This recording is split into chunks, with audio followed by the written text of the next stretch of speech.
So I'm just saying that the branding thing is very complex because what will work for somebody else is a total insult for another person. Yeah.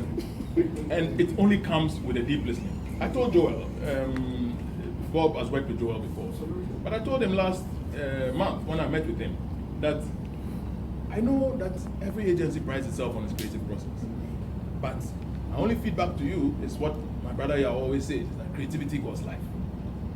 If I don't see you at the stadium when we are watching Shatawale, it is difficult.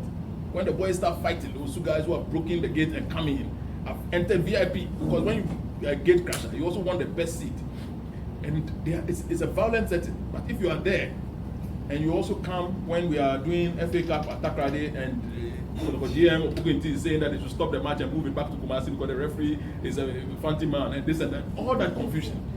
Once you keep experiencing the brand on all its fronts and meeting all its people, when we call you at midnight and we say, create this for us, it will come just like that. Yeah. If there are too many boardroom meetings, the creativity will die.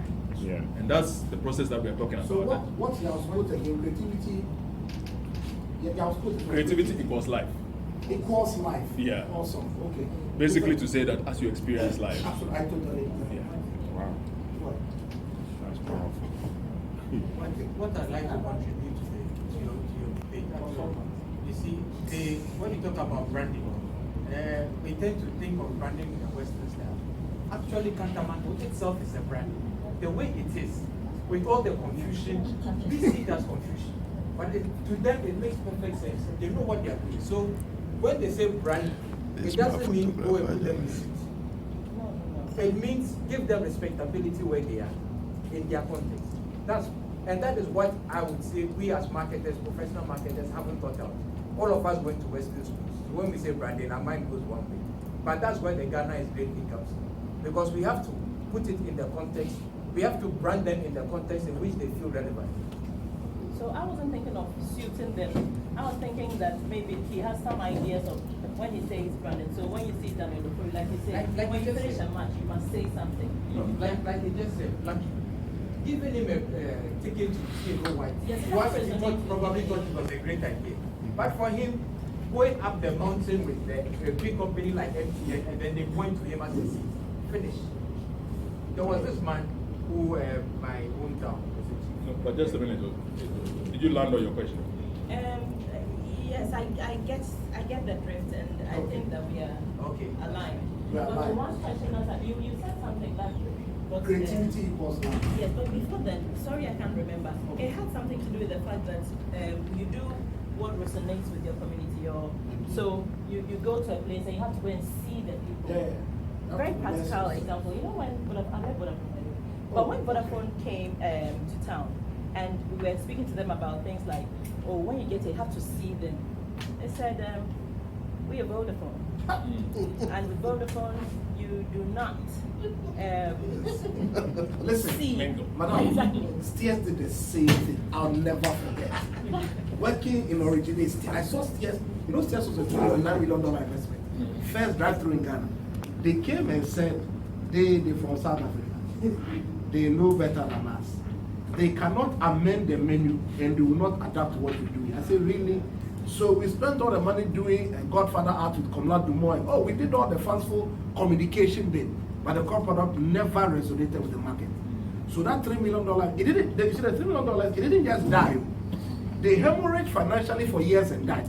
That's an even worse death. You see, if you're going to die early, that one we know that the $3 million died. But if you make losses and then you die, then it's a very bad death. But interestingly, Steers have struggled in Kenya and Tanzania.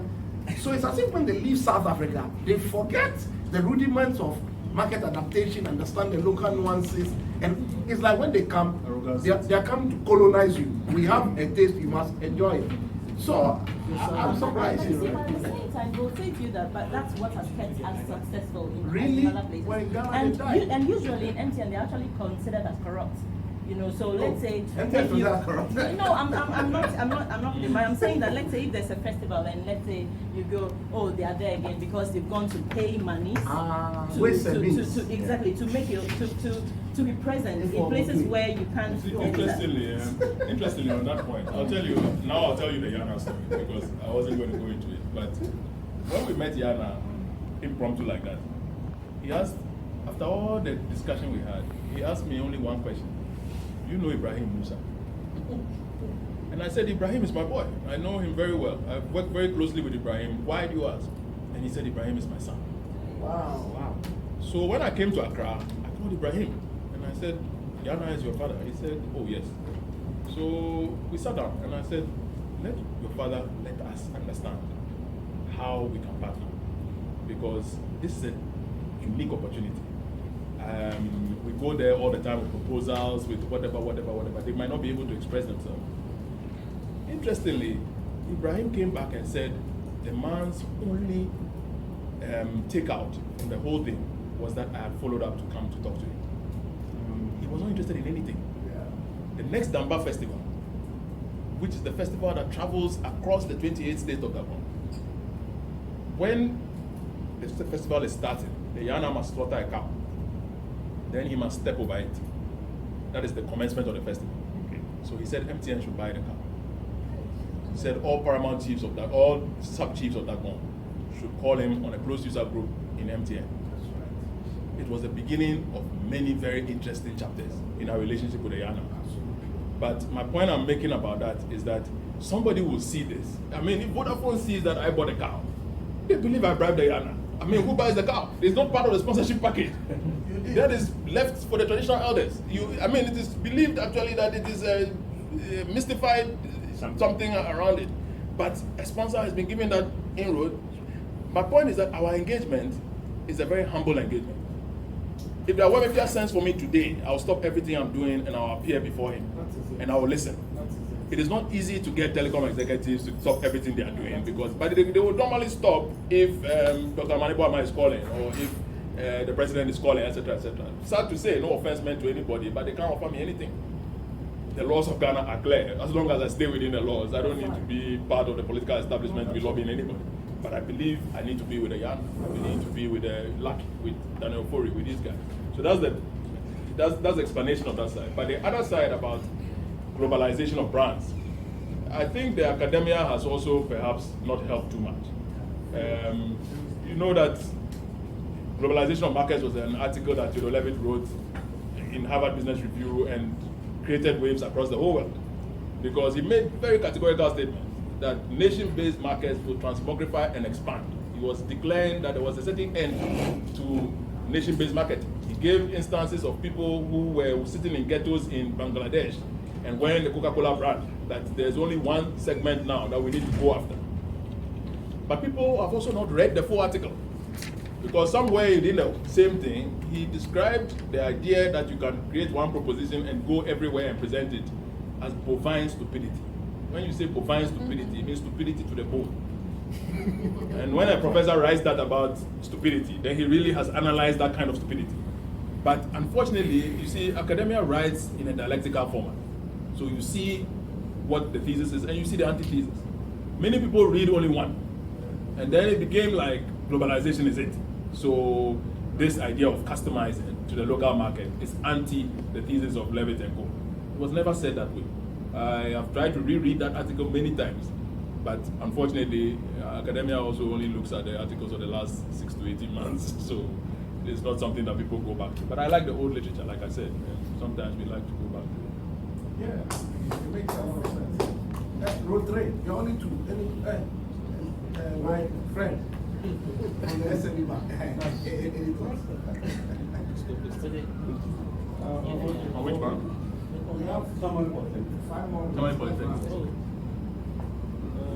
Oh, sorry, no, sorry, please, you can't talk. What's up? Sorry, I forgot you. I enjoyed the EcoBank. I'm just amused by your name. He's always saying what's instead of listening class, like yesterday. Oh, okay. By his office. It's the office. I enjoyed the history part of the discussion, and what I'm taking from here is that history is very important, even when you are doing marketing research. But one thing I've noticed is that organizations do not really take their own history to the employees. What's your take on that? Have you also noticed same? And how do you think that would change an organization if the staff know the history of their organization? Yeah, I mean, it has its pluses and minuses, I'll say. The central values of the organization must always be cascaded, and the importance of the legacy must also be cascaded. History has two dimensions. Drama must not be cascaded. Mm-hmm. Many people have fought in the past, we don't want to know. Yeah. Many people have been cheated in the past, we don't want to know. Organizations tend to transfer that easier, Yeah. and that is our challenge. All of us have to work around. Gossip mail. Yes. That's right. And do negative things. That's right. That's right.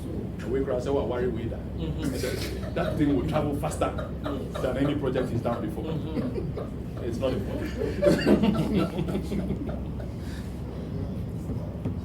So the history, the history that hangs on the core values of the organization is what you must make efforts To repeat, repeat. as much as the Israelites were urged to repeat the commandments That's right. to the generations after them. Okay. Let's have it back. Sir, you can talk now. Let's have it back. You Sorry, spoke let's about talk. Yes. putting yourself in the shoes of the customer. And I have always seen this, maybe at the individual staff and customer level. Maybe you come, but how about the corporate level? How does an organization like as big as MTA put yourselves in the shoes of the customer? Well, you see, it's simple. There's no better way than being in the market, because it is only there that you know what the pain points are. I get complaints that I have to deal with and arrive at a certain logical conclusion. I'll give you an example. Today, I think we all know that a lot of mobile money merchants are charging. Mobile money proposition, you're not supposed to charge for putting money in. I have tried many methods of whatever, deactivating merchants, sanctioning them, taking the complaints quickly, changing the internal process of communication, etc., etc. Today, when we had our leadership meeting, I said to the CEO that after everything that we've done, what we can establish. First of all, let me give you the history of that charging thing. What happened was that we were paying the merchants commission to load money, but we don't make any money on that. So it's fine. We believe when you load, you will use it for something, and then we'll make money at the other end of the chain and pay the merchants. The merchants decided that, it's actually better that when you come, instead of letting you load the money and transfer it somewhere, he asks you that where do you want to take the money to. So if you are in Y and he's in Abelek Bay, you transfer it to Y directly. So now I don't make anything at all. And I still have to pay him. So at a certain point, we said through a lot of merchant fora, bulk SMS to all merchants, etc., that this thing, we need to address it. Otherwise, we are not going to be able to afford the cash-in commission, as we call it. And it was still not happening. So we started to look at, because we have the data on our network, I know where you are located as a merchant because you are picking a signal from my cell site tower. So we said, okay, if you are sitting here transferring money so far away from you, then the money you transferred is not for anybody standing in front of you. You are doing a money transfer business. So that kind of transaction we will not pay for. Then the guys decided, fine, you will not pay, then the guy will pay. So if when you go to a merchant point now, some of them will tell you, they are good ones who still who do the right thing, but some of them will tell you, MTS won't do our 1 city. And it's a very difficult issue to control. But today, when we sat down, we said, fine, then our engineers should go to the drawing board. You see, one of the advantages suffering as an engineer before going to sell anything is sometimes also you can go past the objections of technical people. So we said, go back to the drawing board, make sure that the guy cannot even transfer outside his neighborhood. Deliver this functionality to me, give me a timeline, set up a project, etc., etc., and that will be the final solution. So after that, once the guy cannot do it, he's collecting money to do what? He has to do what he has to do. It's as simple as that. So that will be the way out. But I'm saying, walking the shoes of the customer, arriving at this decision, no consultant can tell me. You see, what is happening is that I have to go merchant point to merchant point. I have a menu on my phone. If I go star 500 hash, I enter Fidelity Bank, I can take money onto my wallet. But instead of doing that, I need to walk to a merchant for him to frustrate me. Go to Hacholori Park and he's telling you basically what he likes. But that process allows me then to know that this is what my customer is going through. So when I go back to get a solution, that's why I will not, unfortunately, I will look very ruthless in front of the engineers. Not because I hate them. They are my very good friends. But I'm feeling the pain that I felt at Hajolori Park, that I felt at East Legon ASC Mall, I felt next to Mensvik Hotel, when the guy told me that Siga Media Mobile money in 80 cities, and now they also were 900 cities. That's what the guy told me. So under the circumstances, that pain translates into the innovation, because I have to walk those shoes. But I use technology as well, very much. We have new shops, Achimota, Medina, etc., etc. I haven't been there physically yet, but I've gone through Skype. I've gone through WhatsApp. I've seen the video conferences, I've seen the setup, I've seen the layout, I've interacted with them. I walked into Achimota the other day, a young man there said, I've seen you before. I said, where? And he said, on Skype. Because you used to come in the morning to say what is happening here, etc. But I'm just saying we have to use a combination of all these things. You can see where every salesman is at a certain point of the day, using all those tools and dashboards and all that. But then nothing replaces going there, feeling the heat, feeling the smells of the market. That's the important part of Because creativity is life. Creativity is life. Where you go, you can create. I totally I think you have a question. No question. You and me. I think, based on what you said, I can see that most of Before Jeff finishes, Yes, okay. I always add a small bit that every Ghanaian must aspire to be a homeowner. Okay. And aspire to be a homeowner. homeowner. And when they are homeowners, aspire to be a multiple homeowner. I agree with that. Jeff was the one who booked my first mortgage transaction. Oh, at Ghana Home Ghana Home. Congratulations. He's the man I told you. Jeff, your question. I'll say, based on what you're saying, I see that most of the banks, I mean, I think like 3 or 4 banks here, they are doing a lot of things wrong. You see, we sit in our offices and then assume we know what the customer wants. We don't get on the ground, we just put our research there. What is this bank doing? So, and that is the problem, because you see, we wanted to bank their bank, but the telcos have done it and they're still sitting there. Oh, you see, the banks helped us. That's the interesting thing. In 2013, I told you, in 2011, I was doing corporate business for MTN. In 2013, I was transferred to sales and distribution to come and do what I do now. I looked at the mobile money figures. We used to count on a 90-day basis to say anybody who has used mobile money in the last 90 days is a subscriber. We had 300,000 people. We had just finished spending $2 million of extra supplement to try to move that number. And we had launched, it was 4 years after launch. Frustration was setting in that why are we suffering this way? But I went to our distributors and I said, what will make you support this process so that we can grow it? Because distributors at the time were saying, mobile money allows people to buy airtime directly. So there will be no need for a distributor if mobile money becomes the biggest item in town. So forget it. For me to put money to accelerate my own downfall, you're on your own. But the first one of them told me that your problem is actually in your own branches, because the merchants, just like the 80 cities guy I spoke about, his biggest problem is right now, if you come and you want cash, it means you will transfer electronic airtime to him. The next guy comes and also wants cash, the money is finished. So he always needs banking around him, because his working capital is small. They can enter a bank 10 times a day to change from this to that, this to that, this to that, because the working capital is small. One day it will grow. So the distributors told me that in your own branches, at the moment, there's not enough money, because these people are afraid of banks. Like you said, banks, look at UMB, look at where you are in Airport City, where Nila took you to, and you invented the whole place. Now, merchants cannot walk in, but in MTN branches, they can come. So you are not offering enough money in your branches. I came internally and they said, hey, but you know the number of fraud cases we have? Because the money in the branch, anybody can write a report to say it's there. We don't have your bullion band services and whatnot, to move money every day like that, especially small amounts. So we said, fine, the banks should come to the branches. So 3 banks took over all the branches and money was solved. Then the distributors themselves, they said their branches also would offer the service, but we should introduce them to those banks who are supporting mobile money. So that's how Fidelity and Zenith and Co got into the mix, and they went into some of our distributor branches as well. Then lastly, they said our trading relationship with MTN. When we've changed all our money into electronic money, are your systems set up so that I can transfer into it and take airtime? So we did that as well.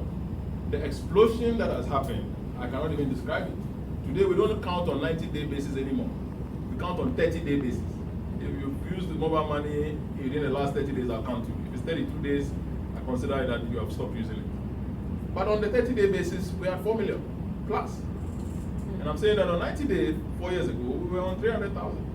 So something has happened that has shown that we've taken care of the liquidity problems in the market, and the thing is turning around now.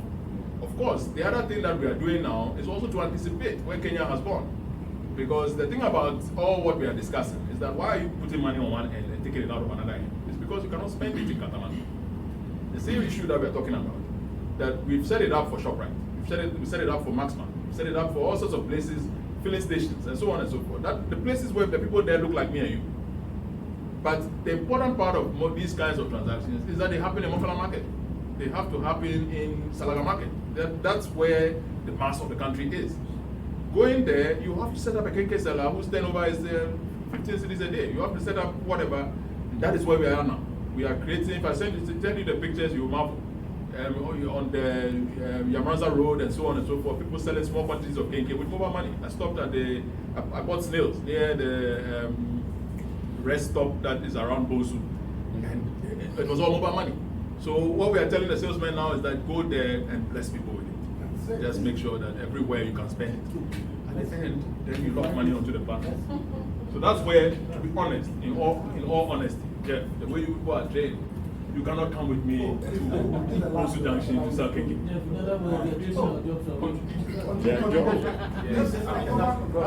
I met a guy and I said I wanted to go now. Yeah. Wow.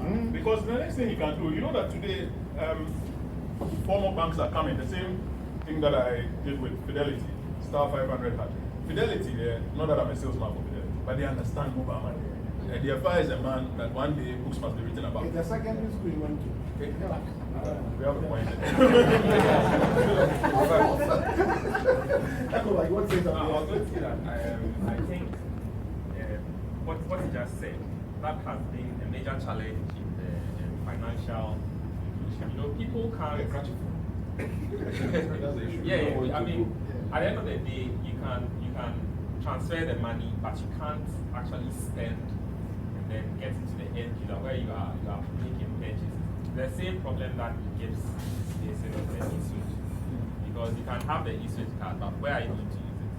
You can put all your money on. But you see, Gibbs, you cannot. Let's talk, for example, if you are related to politics, before we come to it. Okay. The MBB launched a scratch card. Has anybody seen it before? No. Yeah, because you can't launch a product without thinking of distribution. Well, where is it? It is in the warehouse. It's It's with because you have to figure out why. You see, when you know 2 cities, 1 city will go to the Apufado campaign, and 1 city will go to your wallet, to your phone. You have to figure out who you are targeting with the product, and whether the person can afford every time they do that. That is what will tell you whether the trade, the small boy on the street, can stock it. Because if it is a thing that gives you only half, bear in mind the shoes of the consumer. He is walking a certain length. So, I mean, if somebody would have asked me, I would have said, this thing, go and do it in Chebi and Bantman, where 1 in, or let's say 4 in 5 people you might meet might be concerned about the election. Don't even try this thing in because it's not going to sell. But all these thoughts were afterthoughts. It was as if you finished and then you realize you can't sell the thing. It's very similar to what you described, that e-switch was not distributed. Who was supposed to use it? Basically, you go anywhere and it's your problem now to convince them. It's just like the Sika card and all the things, because bank for them were crashing. We like the When are you streets. moving to international remittance? Oh, that one is launching, I think Western Union will launch Q3. Next quarter, Western Union will launch. You sit in your bedroom and get your remittance. We can't do our phone. Bank of Ghana does not allow that. Okay, last one. So you are the last. Okay, thank you. Yeah, mine is an observation. Okay. Introduce yourself once you observe. Okay, I'm Gideon. I teach in a secondary school.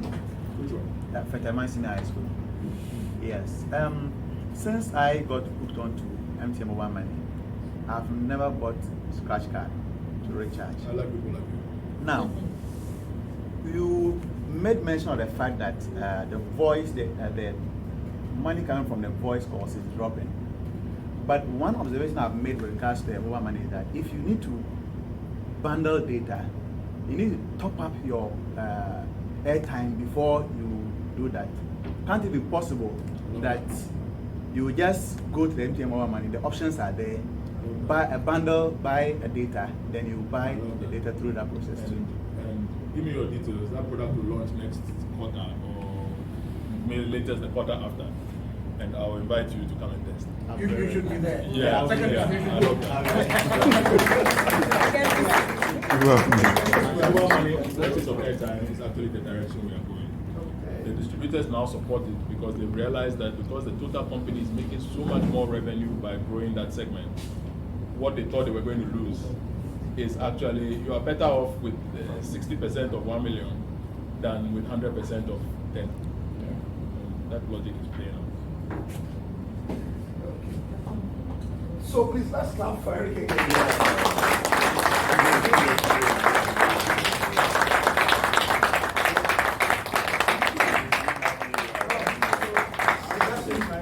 Please, you can dash him.